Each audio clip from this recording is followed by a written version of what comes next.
Welcome back to the Message Reviews podcast. Appreciate you tuning in to the second iteration of us making this switch to the 3 days a week, a shorter podcast version. I'm pretty excited about the topic we got planned for you today. But again, I want to thank everybody for being here.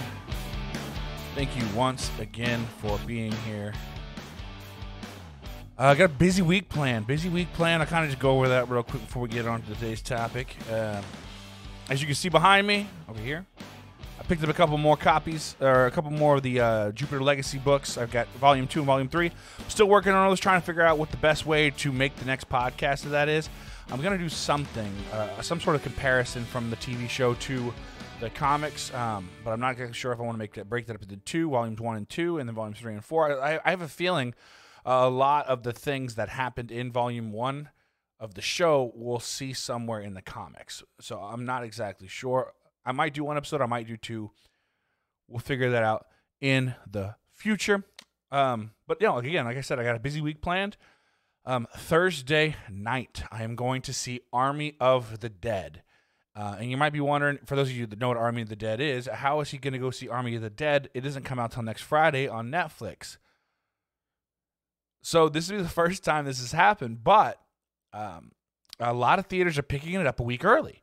So if you want to see it prior to Friday, you can go get tickets. It comes out, I believe, Thursday night. You can watch it Friday, Saturday, Sunday, all throughout the week before it hits Netflix for free. Well, not free, but if you pay for Netflix, right, or you have a family member that pays for Netflix, let's be realistic. A lot of people end up watching that thing for free, okay? Even if you don't, Netflix isn't that expensive. It's a great value for what you get. But anyways, not the point. The point is, I'm going to go see it in theaters Thursday night. Friday morning, the podcast for Friday will be whether or not it is worth your time to go see it early or should you wait for it on Netflix. I'll give you a brief background of what's going on about the movie. Some of the characters, the plot, and things of that matter. I've already done some research and found out a lot of things I didn't know about the movie. Army of the Dead is a Zack Snyder film that is releasing to Netflix next Friday. I believe that date is May 15th. It is next Friday. Let me double check the date. No, it's not. No, May 15th is when. No, it's not May 21st. May 21st. But it comes out May 14th in select theaters. Of course, look it up. I'll probably do a review. I haven't been to a theater I have not gone to a movie and sat in a theater in a very, very long time. I'm very much looking forward to it. I'll probably do a TikTok review on the B&B theater in my area. And we'll go from there. Maybe I'll do a few TikToks on, the food, the experience of being back in the theater during the pandemic. I know that certain theaters are still doing the spread out rule where you can't sit next to each other. But I know like in Kansas, right? I'm in Missouri, but in Kansas, you can go see a movie and every seat's full. I think Kansas pretty much went they're done with the whole mask thing, but I'm not exactly sure. But yeah, I noticed that, so I'm just like, I'll just kind of I'd rather see the movie by myself. So far, nobody's bought tickets. It's Tuesday. Nobody's bought tickets to go see this movie except for me. So if I get the theater to myself, I'll make sure to post about it. That'd be so cool, but you never know. Anyways, again, movie comes out next Friday on the 21st of May in theaters. On Netflix. It comes out in theaters this Friday, but I'm going to go see it Thursday night. So if you're interested, keep your eyes and ears out for the podcast on Friday. I'm going to go over that. I think it's going to be a good one, especially because not a lot of people are probably going to see it in theaters and or know much about it, you know what I'm saying? Unless you do, I deep dive on YouTube and see all types of movie previews early. But I'm excited to bring that to you. From my understanding, too, spoiler on this, I think it's 17 years after Dawn of the Dead. Based on some quick things I've read about it, but I will get more information, and we'll do that podcast on Friday. All right? Also, Friday coming out is Spiral, the next Saw series. I think it might end up being a series of movies. I don't know a lot about it yet. I'm going to do some research. I'm going to go watch that Friday. I'll have a full review for it on Monday's podcast. So I'm excited. It's going to be a nice little horror movie weekend for me. And then I go on vacation Tuesday. Tuesday I fly home back to Texas. And you're probably wondering, well, message. What about the podcast? You just started it. You go on a vacation, and guys, I'm going on vacation for like 2 weeks too. Like I'm leaving Tuesday, and I'm coming back the following Thursday. It's gonna be a nice long vacation. So this is what I'm doing. I'm gonna pre-record some podcasts. I've got one lined up about. I got with my buddy A Hammer. We did a podcast already. I'm getting with my buddy Straight. We're doing some podcasts together, at least one, maybe two, depending on how long the conversation goes. And then we'll pre-plan so that'd be like Wednesday or the Wednesday podcast of the week I'm out of town and the Friday podcast of the week I'm out of town, maybe even dipping into the next week, right? And then Monday and Wednesday is probably going to be the Jupiter Legacy. I'm hoping I can get 2 podcasts out of that, but probably the following Monday and Tuesday, or Monday and Wednesday will be the Jupiter Legacy comic book podcasts. And then that Friday I'm already back, so hopefully we have some news we can get out and some sort of podcast theme for that. If not, I'll probably just do one on my trip. Just about how things were, how Texas is fared to other states, because I know Texas is pretty much reopened and Missouri has not. So it'll be interesting to see a reopened state after this pandemic. And I already got my vaccines. I got both of them, so I'm good to go. I'm pretty excited to go home, see my family, and not really have to worry too much about everything. So I'm happy to go home. I hadn't seen my family about like maybe twice in the last 2 years, so it'd be really nice to see them again. Also, in other news, before we get to the podcast topic of the day, Halo has been delayed again. Halo Infinite. I know I've already talked about this in another podcast. I can't say I'm disappointed because I am. But, and I've said this before in one of the first podcasts, I would rather the game be delayed and get a great game than the game not get delayed and get pushed out and be something like Cyberpunk, right? So it is what it is, but I think in the long run it's going to be worth it. I think that whatever the reason for the delay, I think it'll be well worth the wait, I'm hoping. So we'll hopefully get a Battle Royale along with the game, and if I can get a good Battle Royale and a good campaign and the multiplayer is just what I remember it, I'm going to very much enjoy it.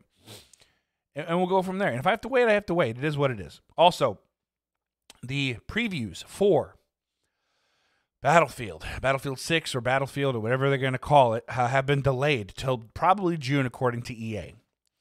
They did a tweet that said, what rhymes with soon, June. And pretty much just saying that you better give me something come June, right? And I better get that. In my opinion, I better get June 1st. I'm getting tired of waiting over here, EA. You've been working on this game for 5 or 6 years. It better be amazing. I better get a Battle Royale.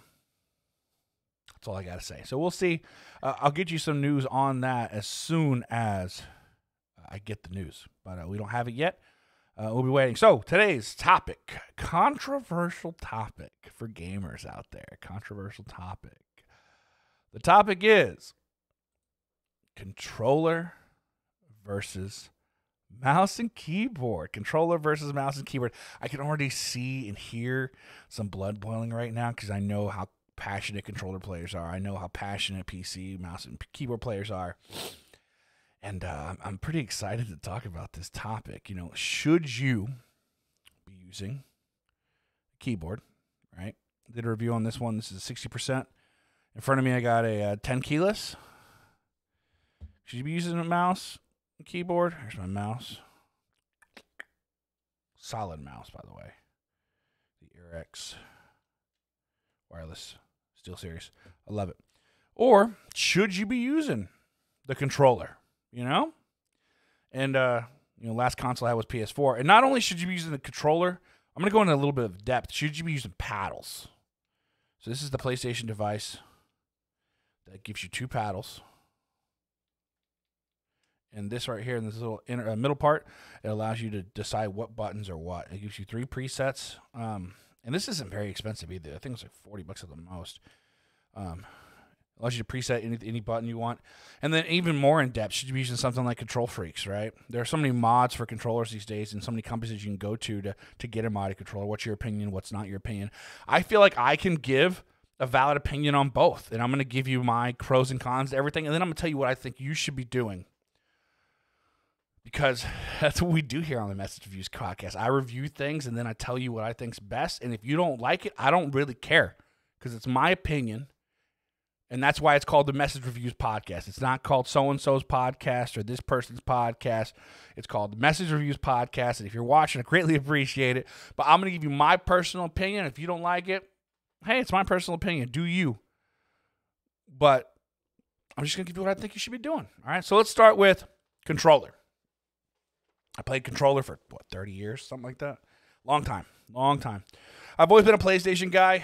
I like Xbox.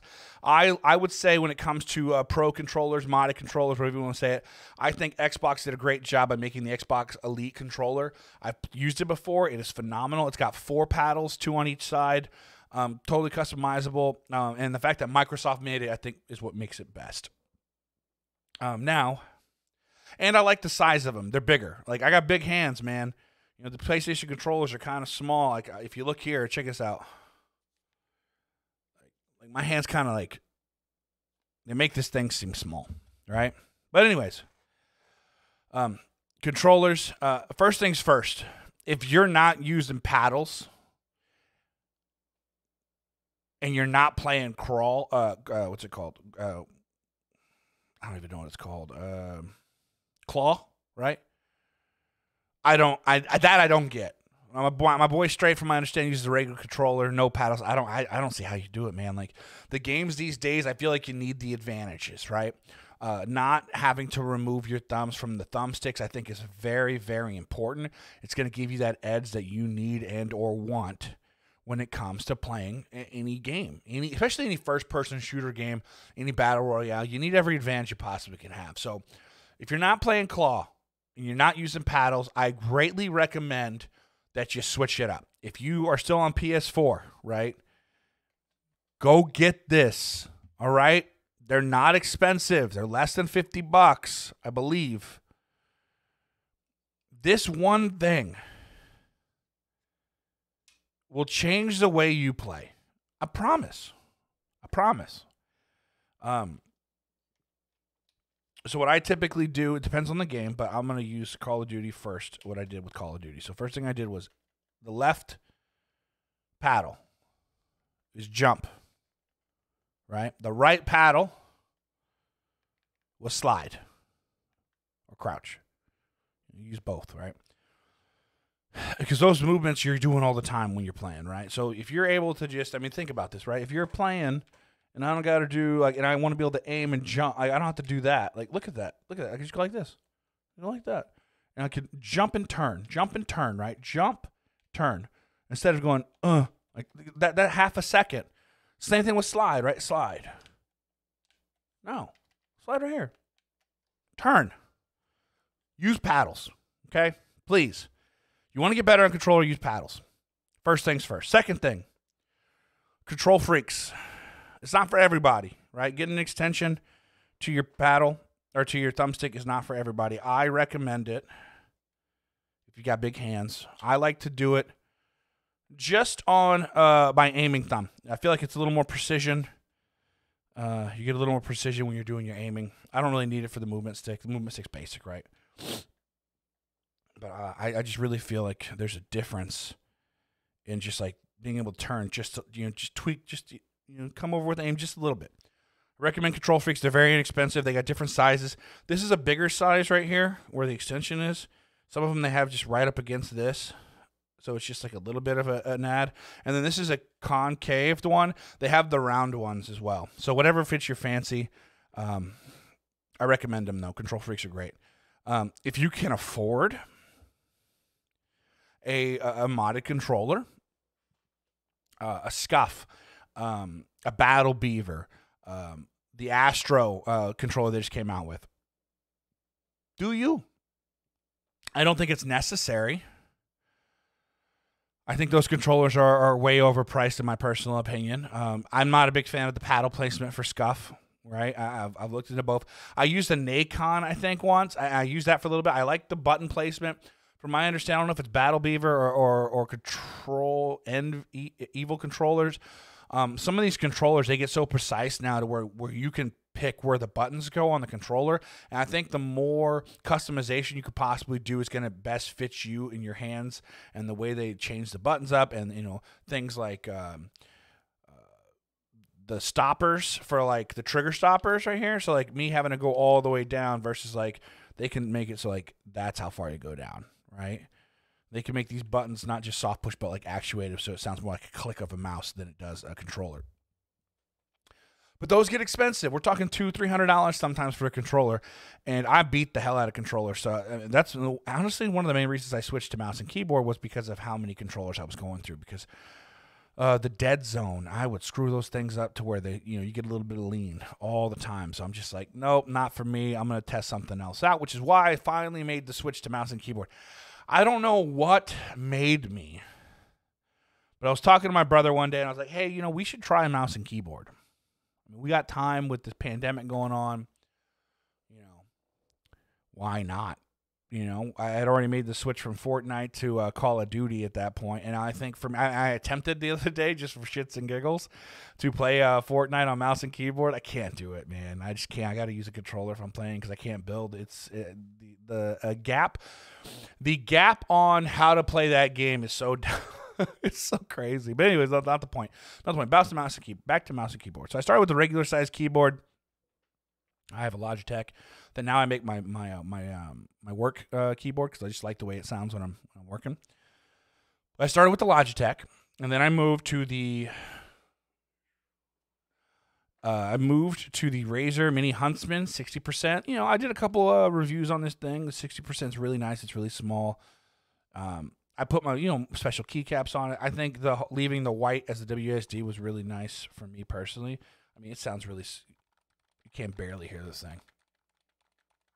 If you can, it's very quiet as opposed to the keyboard I have now, which I like. I like it, but I wish I would have gone with the 60% still. So I'm using a HyperX currently. I think it's an AOC 10 keyless, but I'm thinking I probably should have gone with the 60%. I wanted to see what a 10 keyless was like. That's why I got a 10 keyless over the Mini Huntsman, or their 60%, because I really wanted to see a 10 keyless one just to see, try to make a decision whether or not I think it's worth it. Now, do I think some games I think it's worth having your F keys separated? Yes. There's also something called like a 65% where I'll give you some arrow keys. If I could build the perfect keyboard for myself, I would want a mix of the two. So like something like a 65%, but I don't think the 65% has the F keys. So what I would like is a mix of the two. So if it was me, if I can make the perfect keyboard for me, this wouldn't be escape. This would be that little squiggly line asterisk right here.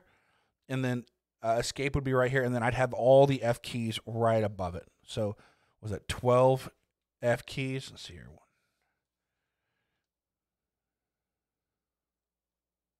Yeah, I think it would work out perfect. And then right above it, I guess you could put like, I don't know. It doesn't even matter, to be honest. But I think the perfect keyboard is a mix of the two. In the 65, the way the 65, it kind of comes down a little bit to where it gives you arrow keys. I'd have to pull one up, and I just don't have time at the moment. I forgot to look it up. But a mixture would be great because, like, the amount of space we're talking, I mean, it might seem irrelevant, right? But we're talking about about that much room on your mouse pad. And granted, I still have a good chunk of room, but you get a lot more room with a 60%, which is why I think 60 is still the best keyboard. If you're playing something that especially involves a lot of movement, or you are just like, you plan on a low DPI for your aim purposes, and you really got to get that movement going. So how long did it take me to learn mouse and keyboard? It took, I would say, because at first, when I started playing with Jackzilla first, they saw us on PlayStation. Oh, you're running mouse and keyboard? How long you been doing that? And I only been doing it for like 3 months at the time. And I would say a solid 6 months of mouse and keyboard, you'll get really good. I think you could really learn it. 30 days, you'll start to really pick it up. Aim's going to come natural, I think, over time, depending on what game you're playing. But it's very easy to learn to aim. It's the whole button movement, and then hitting the extra keys. Now, I like having the extra keys. I like being able to do everything. I mean, we're gonna speak just strictly on Warzone, right? I like having everything set up the way it is. The buttons are in good placements for me to be able to do everything I need to do. Something like Fortnite's very complicated to me because I didn't play Fortnite at the get-go. I'm sure if I played it at the get-go with mouse and keyboard, I could do it, but I just can't at this point. I think it's too late in the game. But, you know, when I'm playing a game like, say, Valorant, right, which is all mouse and keyboard, there is no controller. I think it's very important to make sure you got that aim style going. You know what I'm saying? Like, the aim is very important, and you get better over time with aim. But, like, movement, it's weird to me because, like, there are certain games where I don't mind. Everything just works fine. If I'm hitting W and A or W and D and running at an angle, we're good. But games like Apex, why Apex? Why is your movement dog shit on mouse and keyboard? It is. It's dog. It's dog, okay? You could agree with me or not, but you know one of the main reasons why I continually leave Apex is because when I run at an angle, it slows my character down. How come no other game does that, Apex? Huh? Were the mouse and keyboard players too good for controller players? You tell me why you did it. Why me and multiple other people left the game because of the movement alone. It's the truth. It's the truth. You could agree with me or disagree with me, but when you first started that game, season 1, it's the first few seasons, I don't believe it was like that. Granted, it was so far ago, I can't really remember. But that's my biggest problem with a game like Apex. If I run at an angle, you slow me down. Call of Duty don't do that. Fortnite don't do that. Heck, all the other games I played, Squad don't do that to me. What else? Valorant. Yeah. No, if I run at an angle, right, just give me the angle. Keep that guy sprinting, and I'll be happy, okay? It's my biggest disappointment. I'm not a fan. I know it's not realistic, okay? I don't care. It's a video game, all right? Anyways, sorry I went off a little tangent there. Okay, mouse. Picking your mouse is very important, but I think that comfortability is number one, but I think you can kind of, when you start switching to like the lighter mouses, I think that comfortability is second. I think being able to flick and maneuver the mouse in a way is more important because I personally like Logitech's mouses better when it comes to fit in my hand, but the SteelSeries RX 3, it's so light. I'm just like flying across the mouse pad and I feel great doing it. Let me put it this way. I flicked on someone so hard the other day. I was just like, wow, you definitely can't do that with a controller. You can't. Being able to quickly 180 on somebody is great. You can't really trick shot though, or it's not that you can't really. It's a lot harder to trick shot with mouse and keyboard. And I didn't even think about this, and here's why. What's the most famous trick shot or the most fun trick shot you see people trying to accomplish? Right, the 360 no scope. Right, it's the one everybody wants to do the most. Well, when you're playing controller, you just go left or go right. Character does you don't have to worry about it. But when you are on a mouse and keyboard, really trying to keep your arm straight and keep your shot lined up when you're doing that 360 is a lot more difficult than just taking your controller and going. So I think trick shots and fun stuff like that's easier on controller, but I think overall gameplay, aim wise, I'm going to go with mouse keyboard. Now a controller, you get your aim assist, right? You get your aim assist. But you got to have it. I mean, like, look at this. Look at this. Look at this. That's not a lot of room for improvement just with your thumb. I know I've used both. My mouse, man, I'm all over the place right now. You know what I'm saying? Like, you got to have aim assist if you're a controller player. You got to have it. I'll defend you all day. I know that's a very big I know that is a very big controversial topic, but I think you got to have it. I think not having it isn't even the playing field. So, you got to have it if you're a controller player. But it's crazy because I know some people that don't use it. I could never. Okay, so that being said, those are like, the basic things you're going to hear, right? The differences between mouse and keyboard and whatever the case may be, right? What do I think you should be using?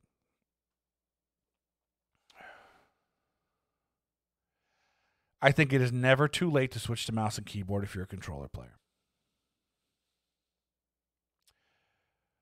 Straight, that was directly to you, mostly, because I want to see you play a mouse and keyboard. Because you try to give me the, oh, I've been playing controller my whole life excuse, when I same thing. I think also, too, learning it, I think it made games fun again, because, like, you don't really know a lot. You know what I'm saying? Like, learning mouse and keyboard, trying to master that thing, I think really was a good accomplishment and a lot of fun for me. And now that I feel like I feel like I'm a pretty good mouse and keyboard player now, right? At least on most games. I can't really go back. I can't. I've tried. I've talked a lot of crap to my friends. Oh, I could pick up that thing, and just go with it, right? Now, like like I said, me and Straight played Fortnite the other day for fun, and I had to use a controller because I just can't. I can't build, and if you can't build, I can't do it. So, for that one game, I think that one game is the exception for me, but I think, personally, I think mouse and keyboard's more fun to use. I think that if you're trying to determine whether or not you should use it, I think you should try it. I won't go back. I'll put it that way. I won't go back. I'm mouse and keyboard till the day I die now. I ain't playing with a controller. The things that you can do on mouse and keyboard versus what you can do on controller outweigh a few of the problems or a few of the things, right? It outweighs not having aim assist. Just get better with your aim. There's so many programs out there to practice. It outweighs, being able to trick shot easier, because it's not, trick shot's not for everybody, right? I mean, yeah, it's fun every once in a while. I will say this: I'm more happy landing a trick shot with the mouse and keyboard than I ever was with the controller, because it's harder, in my opinion. I like sniping better with the mouse and keyboard because you can flick easier, I think. I feel like you have better precision shots with the sniper if you're using mouse and keyboard. So, I mean, when I do snipe on the occasion, I like having it. And hip fire, I think, is easier. Turning on people is easier. I think, in my opinion, I'll go with mouse and keyboard all day. I ain't fucking changing. Sorry for the F-bomb. It is what it is. I'm going mouse and keyboard. Like I said, I played controller for 30 years. And I made the switch. Anybody can make the switch. I'm telling you right now. If you're wondering if you should try it, you should try it. If you have a PS4 or if you have an Xbox, it doesn't matter. Plug those suckers up to your PS4. Plug them up to your Xbox. I did. I've got friends that did it. You can learn. And it's I'm telling you, man, like, especially right now, with when there's just not a lot of games out there to play, right? It'll challenge you to learn games over again, and it'll kind of give you just like a sense of, let me go try that. I have a lot of fun. I wouldn't go back. I'm never going back. I'm not. The only exception, I think, is probably racing games. I feel like controller, you have to use it on a racing game. But it's controller. It's controller. Controller wins. Controller wins. Controller wins. I mean, no. Mouse and keyboard wins.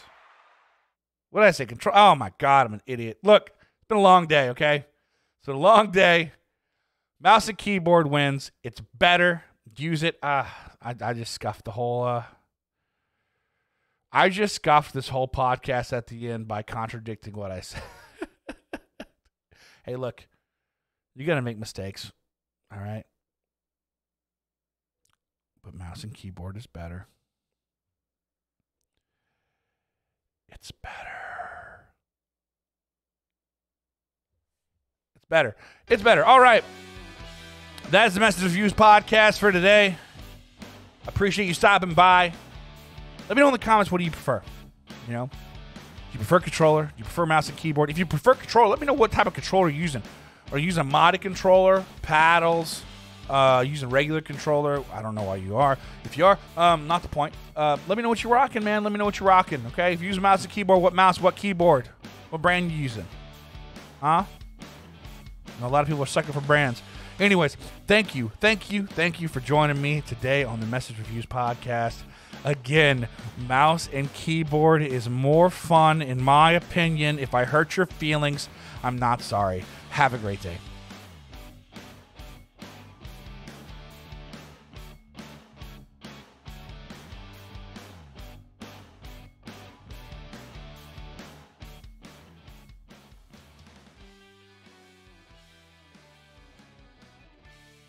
Don't forget to follow.